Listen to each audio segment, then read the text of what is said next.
Deyəcəklərimi yadında saxla və nə badə əməl etməkdə səhlənkarlıq edəsən.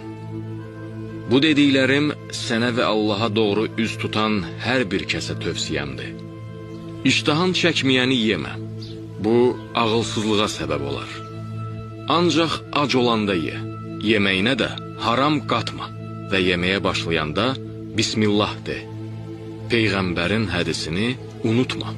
Allah'ın salamı ona və ailəsinə olsun. İnsan övladı öz qarnından daha pis bir qab doldurmur.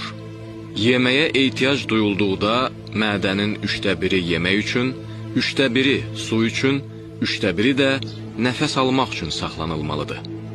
Biri sənə, mənə bir söz desən, onunu eşidərsən desə, ona belə cavab ver. Mənə onunu desən, birini də eşitməzsən. Kimsə sənə layiq olmadığın sözü desə, cavabında de. Əgər dediklərin doğrudursa, Allah məni bağışlasın. Yox, əgər dediklərin yalandırsa, onda Allah səni bağışlasın. Biri səni hədələsə, sən ona nəsihət və nəvazişlə qarşılıq göstər. Onun üçün dua et. Bilmədiklərini alimlərdən soruş. Onları çətinə salmaq və sınamaq üçün sual vermə.